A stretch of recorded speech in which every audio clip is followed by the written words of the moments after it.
Hey there, Rappies. Rapper9198 here, and welcome to another edition of Ryan's Day Reading. Today I'll be reading Chapter 6 of Make a Move, titled Decision Making Roadblocks.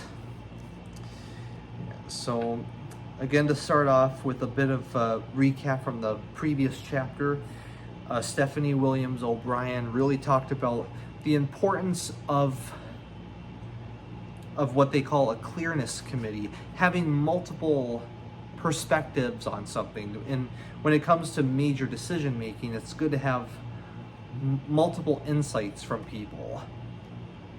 You know, people who are close to you, good friends and family, could be local, could be from anywhere in the country or the world, you know, for all that matter.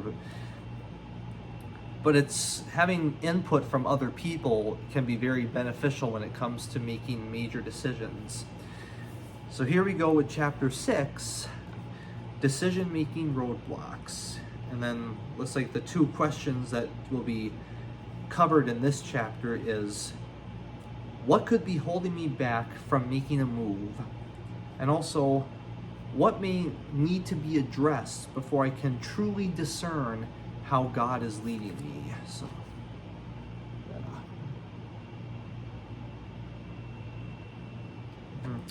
So here we go.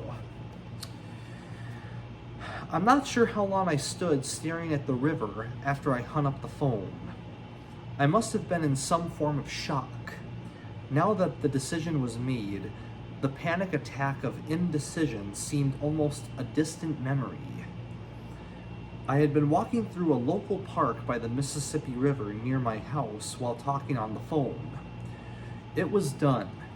We had just ended our nearly 3-year relationship right there on an iPhone.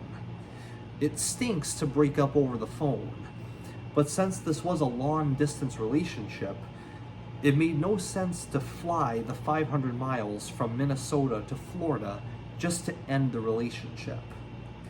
This final conversation was the ending of a long season of discernment, trying to figure out what we were going to do. And it had finally come to a conclusion.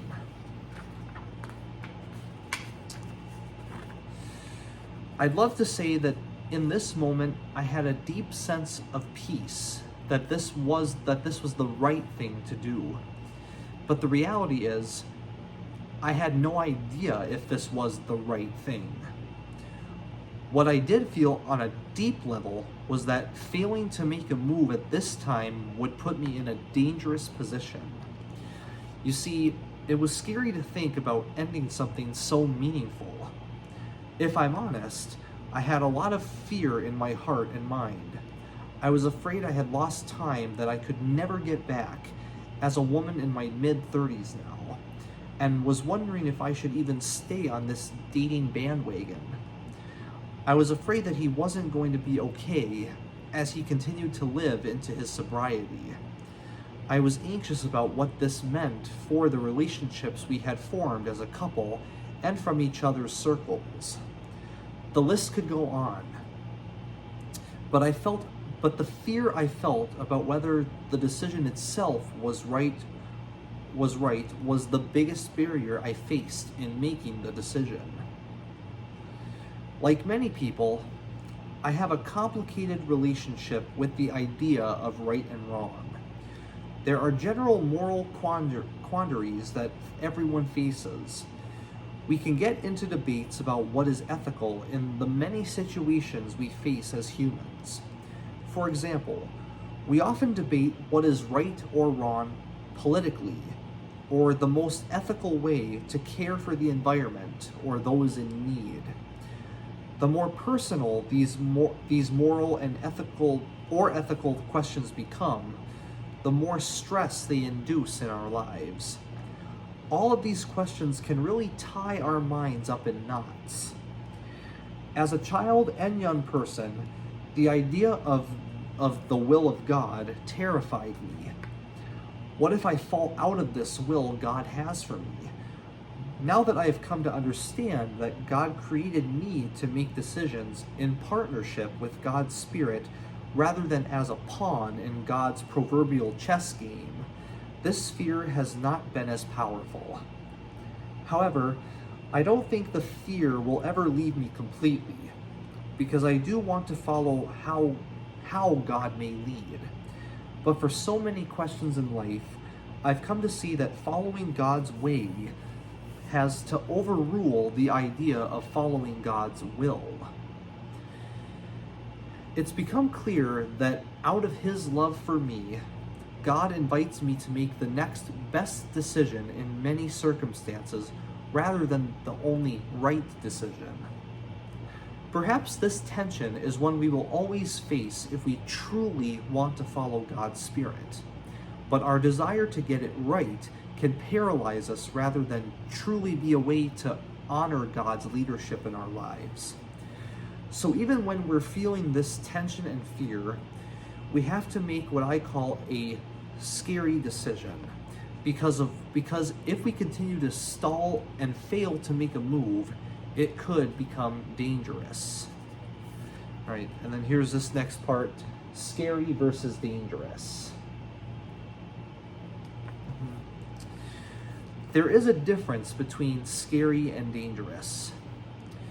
I've written before about Jim Koch, the founder of Boston Beer Company, or producer of Samuel Adams beer, who says, there are things in life that are scary but not dangerous, but we're scared of them. And then there are things that are dangerous but not scary, and those are the real problem. Those are the issue.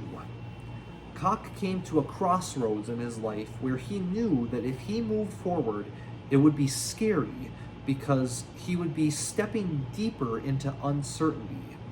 But if he held back, it would be dangerous because it would be the beginning of the end of a dream. If he hadn't moved forward, even though he was scared, he never would have built such a successful company. At the end of that phone call, I was scared because I had no idea if I was making the right decision by ending that relationship. But if I hadn't made a move in one direction or the other, it would have been dangerous.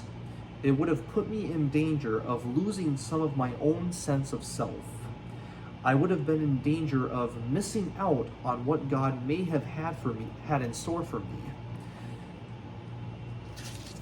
Either beyond this relationship, or if I would have decided to go all in on the relationship. Being stuck in paralyzing indecision wasn't getting me anywhere, and in time, I believe it would have damaged my heart and soul. If you are like me and you have a complicated relationship with doing what is right, then know you aren't alone. I have had this conversation with so many people. We can see in the stories in the Bible that we aren't alone when it comes to history either. Many, if not most characters in Scripture who were trying to follow God's leadership in their lives were wrestling with the question, what is the right thing to do? How about Joseph, the earthly father of Jesus? He was shocked to find out his fiancée was pregnant. He was going to divorce her quietly because he was a righteous man. He had to divorce Mary by law because that was the right thing to do at the time. Because he was a kind man or a good man, he was going to do that quietly. So when he decided to stay with Mary, it was a big deal. He had to push past what was scary to end up stepping into the bigger story God was telling. It was a pretty important role he had to play.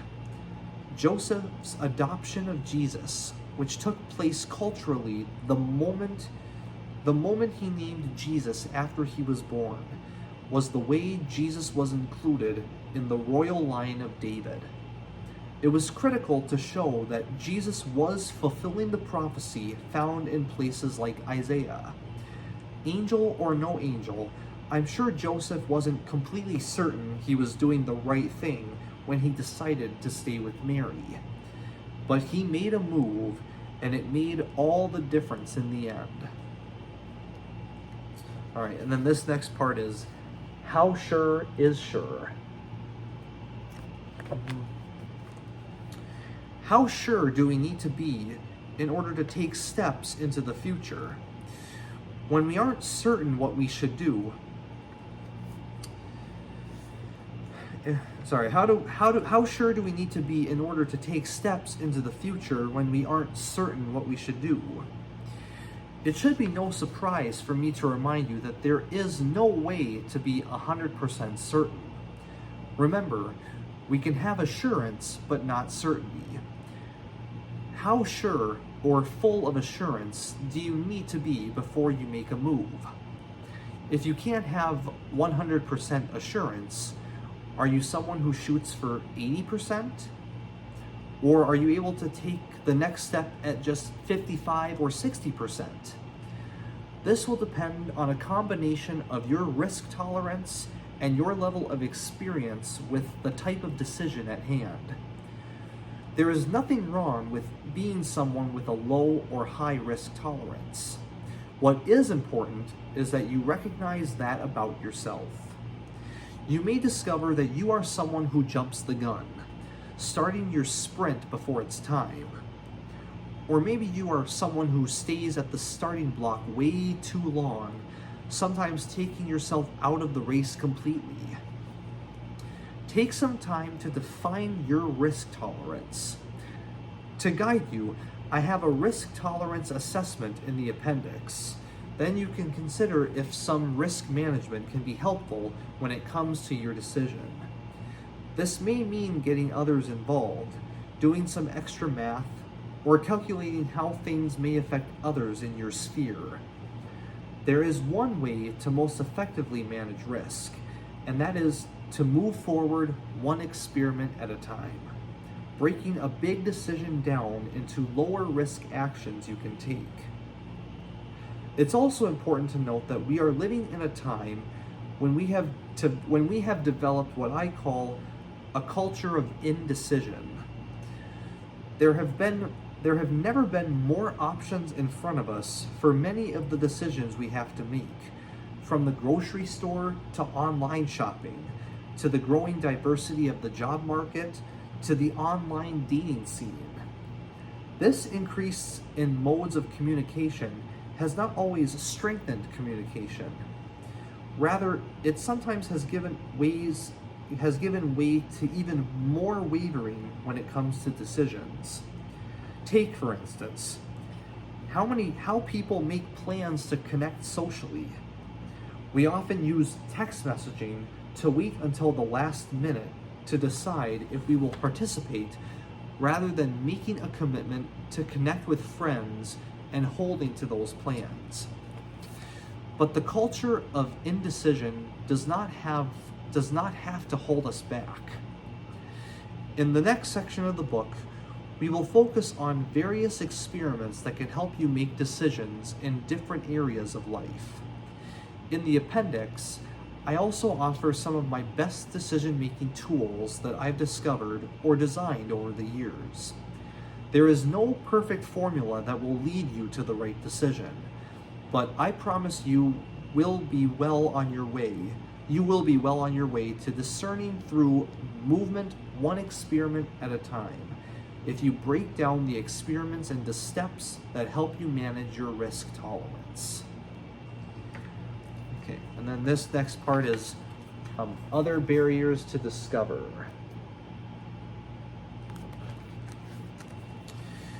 In addition to the barriers of always wanting to get it right and having a low risk tolerance, I want you to consider a few other things that could be barriers for you. If you don't address these factors first, you could move to part 2 of this book, where we get very nitty-gritty and practical, and be very disappointed. You'll find out it's no use going through the experiments if any of these realities are holding you back. First, I want to remind you of the focus of the previous chapter.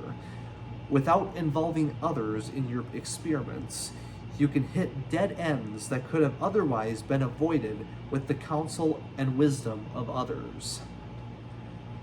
Another barrier can be your emotions. Your emotions certainly play an important role in your decision making. It is critical to take into account how you feel. Remember how often in the examples of hearing from God, people mentioned how they felt. The problem is, our emotions can sometimes hijack our minds and get us stuck. Yep. Certain emotions tend to do this more than others. My observation has been that fear, bitterness, and fatigue are at the top of the list of what can hold us back from making the moves we need to make in life. Perhaps you'd add something else to the list in your own life. It's a great step to be able to name what your sabotaging emotion may be. Fear of getting it wrong is an example of how fear can hold us back.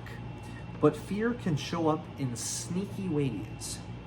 Perhaps you are discerning God's leadership to deepen your relationships with people who are different from you. Fear of difference can keep us from amazing relationships we could otherwise have. Fear shows up when we want certainty so badly that we end up terrified of the unknown. We can then catastrophize and freak ourselves out about what could be up ahead, even though those things are very unlikely. Finally, fear can become paralyzing when it's connected to trauma in our lives. Experiences that have stuck with us in negative ways can significantly hold us back. I highly suggest processing these experiences with a counselor or therapist. This has been critical for me to be able to work through my own trauma. Bitterness is another emotion that can take us down easily. If our trust was betrayed or people didn't live up to our expectations, we can become bitter. This can also happen in our relationship with God. We may be holding on to bitterness from our last big decision if we feel like God failed to lead or protect us. When it comes to paralyzing bitterness, we need to address the root of it. Was it a relationship, a faith community, or an experience with God or a friend? Where did the trust begin to decay? Not identifying the root is like only tearing off the leaves of a weed. It's going to grow back. I have been an activist most of my adult life. I am committed to taking action on the things God puts on my heart. I march against racial injustice and actively pursue inner change in my life and my community. I constantly ask how I can take action for the poor, which has led me to travel around the world as well as next door to give time, energy, and financial support. I try to show my neighbors the love Jesus told us to have for the world, which has resulted in some very long, awkward conversations in my yard with neighbors over the years. However, they probably think of me as the awkward neighbor. Taking action is important to me, but it can lead to physical, emotional, and spiritual fatigue. You may have other realities that have led to fatigue, but what is true for us all is that when we are tired, it's very hard to discern and stay alert to see what God is doing around us. I've heard people say those who are extremely tired are just as dangerous behind the wheel of a car as someone driving drunk.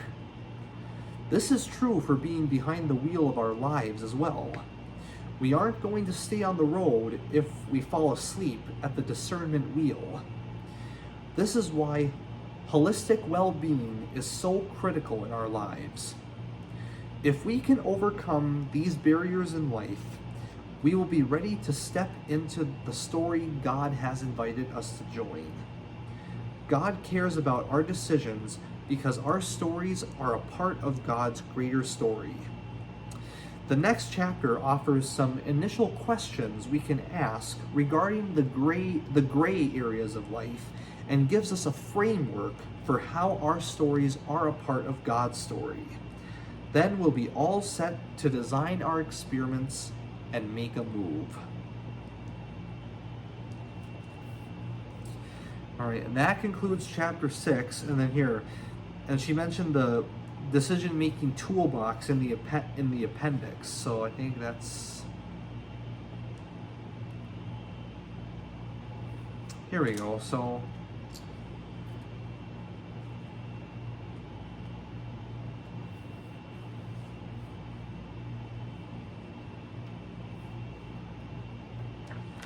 right here, the appendix here. Yep, decision-making toolbox. So this toolbox includes simple tools to help you make decisions. Different tools will work better for different decisions. So read through the various tools and apply the one that seems most helpful for the decision you are facing. And then, let's see, I don't know if there's so like here, losing my marbles. How sure is sure? Yep. This tool is part of one of the case studies for chapter 11, which we'll get into later, about vocational experiments. When it comes to making decisions, we often struggle with just how sure we need to be to make the final decision, because 100% certainty is not an option. You must ask yourself, what level of assurance do I need to feel in order to make a move? We can easily flip-flop, going from yes one day to no the next, depending on our feelings that day, the conversations we had, and so on. Yep, here is a practical and tangible way to move forward. And then, so step one, find or buy a mason jar or another clear container and 100 marbles. Step 2, determine what your percentage of certainty must be in order to make this decision. Step 3, if you've decided it's 80%, then count out and remove 20 marbles. If it's 70%, remove 30, and so on. And put them aside in a drawer, or just put them aside somewhere.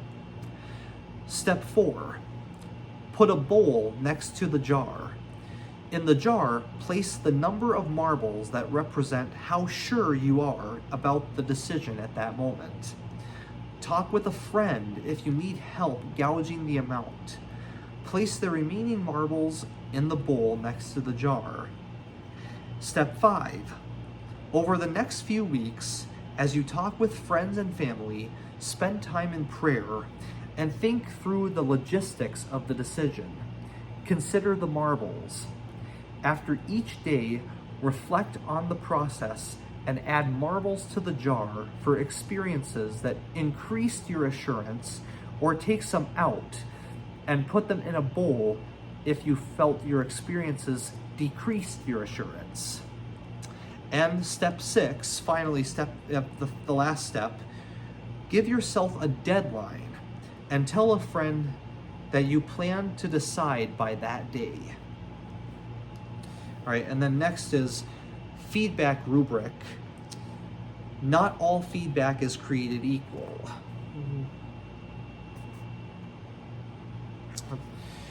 When it comes to making life decisions, the opinions of others inevitably impact our discernment. In most decisions, it is important that others weigh in. See the Clearness Committee tool for a structured way to receive feedback. Our friends and family members will share their opinions throughout our regular conversations and interactions. But if we aren't intentional, we may give too much weight to one person's opinion and not enough to another's. When we give feedback from others, the appropriate weight based on these factors, then that feedback can be critical in helping us make a move. So, and then it says, get out a sheet of paper and turn it sideways so you can make 4 long lines from left to right representing 4 spectrums. Put a minus sign on the left side of the paper and a plus sign on the right. On the left side of the page, label each of the 4 spectrums as follows. So 1, kind of feedback. 2, the kind of person. 3, the clarity of feedback. And number 4, relevance to context. So, and these are exercises you guys can try too.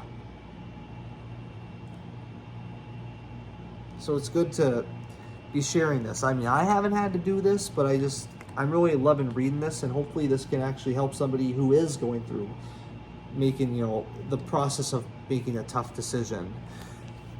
So now consider a piece of feedback you have received in circle, and circle where on each spectrum the feedback fits. The minus sign represents putting little or low weight on the feedback, and as you move closer to the plus sign, it represents high or significant weight to this feedback. Use the following steps for each spectrum. So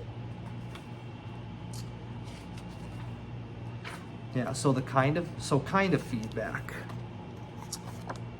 Yep, so each of the spectrums here, the kind of feedback. You are not evaluating whether someone critiqued or affirmed you here. Rather, you are evaluating the way the feedback is delivered, which is more important as we judge the weight to put on the specific feedback. An explicit accusation would land on the lowest end of the spectrum, and a passive-aggressive comment a bit to the right. In the middle would be neutral or generally affirming comments. A specific compliment or a constructive critique would move toward a heavier weight. Perhaps the most significant weight would be put on a positive challenge that affirms who you are, but also challenges you to grow or go farther. Right, and then the next part there is the kind of person. Who is giving the feedback is nearly as important as the feedback itself. This spectrum can help you determine how much weight to give feedback based on the kind of person offering that feedback.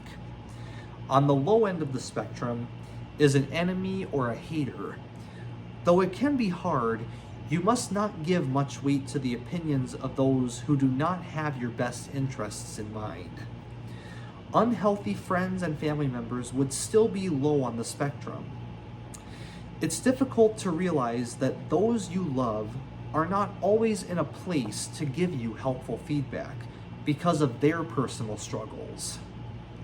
A knowledgeable acquaintance would be in the middle of the spectrum, followed by a healthy family member or friends. By healthy family members or friends. The highest weight can be given to trusted experts in this area or a mentor who has your best interests in mind. All right, and then next is the clarity of the feedback. When feedback is unclear, it is unhelpful. But when it is clear and direct, it can be gold. This spectrum can help you determine how much weight to give feedback based on its clarity. On the low end of the spectrum is inaccurate information. Next would be unclear or confusing information. In the middle are exaggerated statements or generalizations. Even if the feedback is positive, it's wise to avoid giving significant weight to feedback that isn't clear or is hyperbolic. Specific feedback that can help you think through its application should be given the most weight. And then the last one there would be the relevance to context. Some feedback is irrelevant to the context in which you want to apply it. People often give feedback that doesn't fit the context in which you are trying to grow, and giving that feedback too much weight can confuse you as you try to make decisions. This spectrum can help you determine the weight you should give feedback based on its relevance.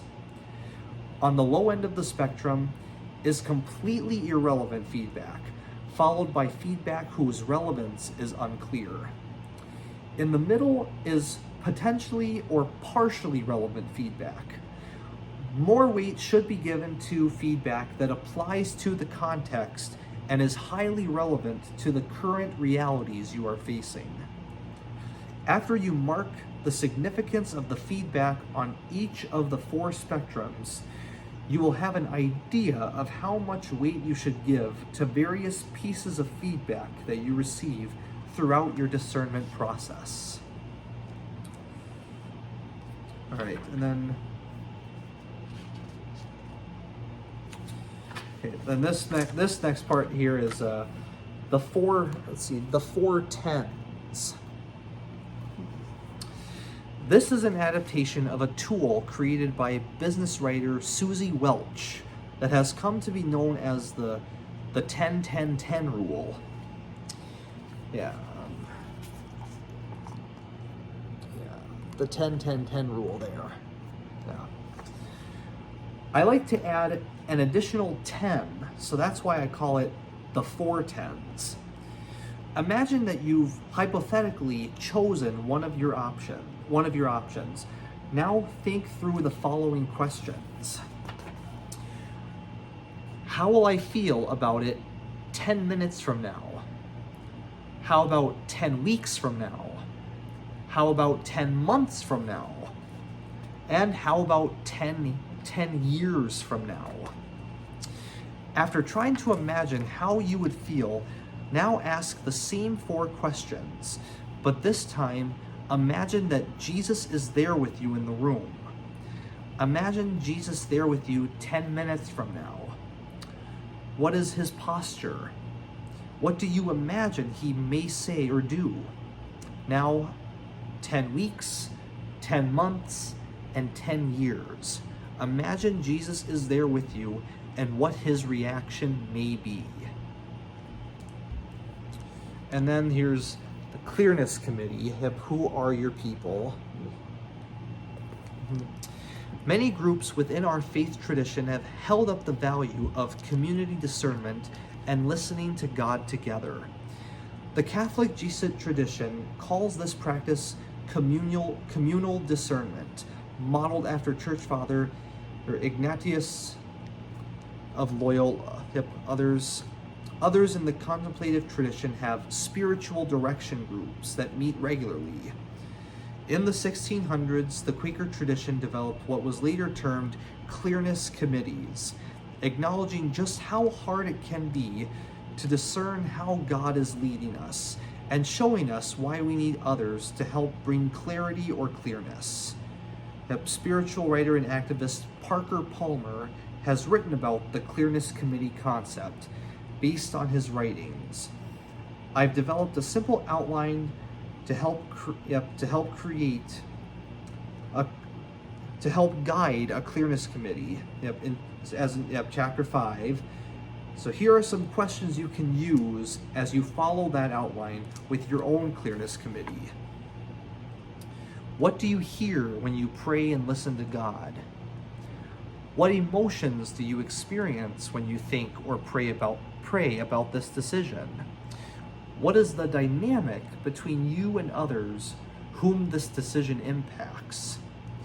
What have others you trust in your life said about this decision? If Jesus were here physically right now, how do you imagine he would respond to you as you face this decision? Imagine each decision you can make. What emotions do you have as you imagine each scenario? And then for more great resources on the idea of a Clearness Committee and the Circle of Trust method designed by Palmer and his organization, the Center for Courage and Renewal, head to couragerenewal.org. And then there's this whole worth the risk assessment in the back here. Everyone has a different tolerance for risk when it comes to making decisions. It can be helpful to perform a risk assessment. Here is a short example of a general risk assessment that could apply to many decisions. And then you can add your score. So, so just pretty self-explanatory. It's 1 through 5. It's basically, there's different questions here, and then you answer, 1 through 5. 1 being low risk and 5 being a very significant level. And then, yeah, it's just...